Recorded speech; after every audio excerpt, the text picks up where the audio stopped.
నమస్తే, welcome to #you నేను మీ Rajesh.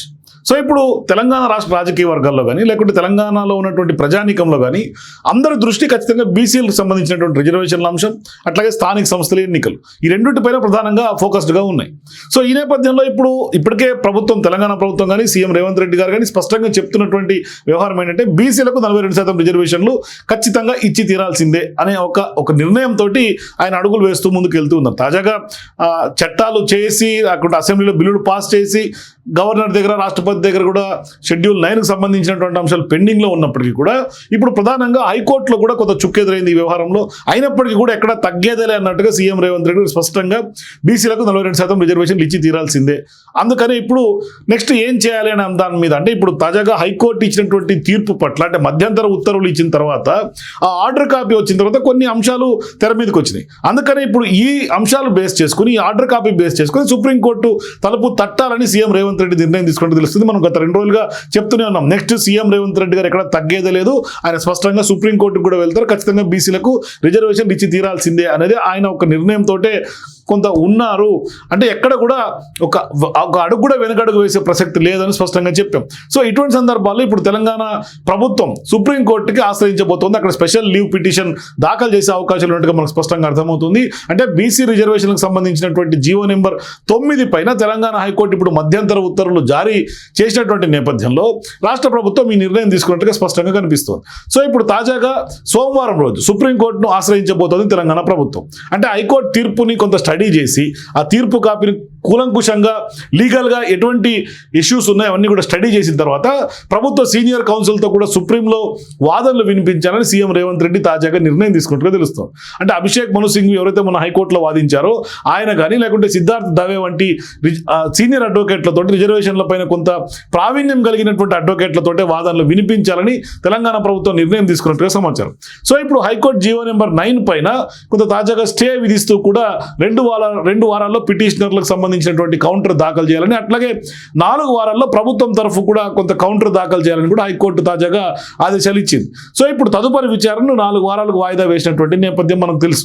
So ఇటువంటి సందర్భాల్లో ఇప్పుడు తాజాగా బీసీ రిజర్వేషన్ల పైన హైకోర్టు ఆర్డర్ కాపీ వెలువడిన తర్వాత ఆ కాపీ ప్రకారం చూసుకుంటే కొన్ని అంశాలు తెర మీదకి వచ్చినాయి.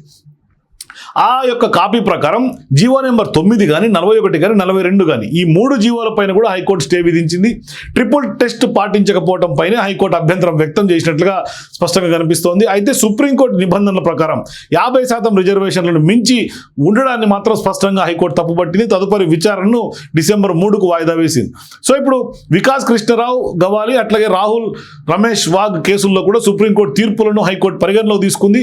కాగా ఇప్పుడు హైకోర్టు జీవో నెంబర్ 9 పైన స్టే విధిస్తూ 2 వారాల్లో పిటిషనర్లకు సంబంధించినటువంటి కౌంటర్ దాఖలు చేయాలని ఆదేశాలు, అట్లాగే 4 వారాల్లో ప్రభుత్వం కూడా కొంత కౌంటర్ దాఖలు చేయాలని కూడా హైకోర్టు ఆదేశించినటువంటి నేపథ్యంలో సో ఈ కేసు ఏం జరగబోతుంది, హైకోర్టులో ఎటువంటి తీర్పు ఫైనల్గా వచ్చే అవకాశాలు ఉన్నాయనేది కొంత సస్పెన్స్గా నెలకొంది. తాజాగా ఇప్పుడు ఇదే బీసీ రిజర్వేషన్ల పైన జీవో నెంబర్ 9 కానీ, 41 కానీ, 42 పైన కూడా ఇప్పుడు హైకోర్టు ఆర్డర్ కాపీ వెలువడిన తర్వాత అందులో ట్రిపుల్ టెస్ట్కి సంబంధించినటువంటి అంశం తెర మీదకి రావడం, కొంత అభ్యంతరం వ్యక్తం చేయడం, సుప్రీంకోర్టు నిబంధనల ప్రకారం 50% రిజర్వేషన్లకు సంబంధించినటువంటి పరిమితి మించరాదని గతంలో సుప్రీంకోర్టు తీర్పుల్లో స్పష్టంగా చెప్పినటువంటి నేపథ్యంలో ఇప్పుడు డిసెంబర్ 3కు వాయిదా పడినటువంటి నేపథ్యంలో ఆ డిసెంబర్ 3న ఏం జరగబోతుంది అనేది కొంత ఉత్కంఠ నెలకొంది. ఈలోపే ఖచ్చితంగా ఈ యొక్క ఆర్డర్ కాపీ బేస్ చేసుకొని ఖచ్చితంగా సుప్రీంకోర్టు తలుపు తట్టబోతున్నాడు సీఎం రేవంత్ రెడ్డి.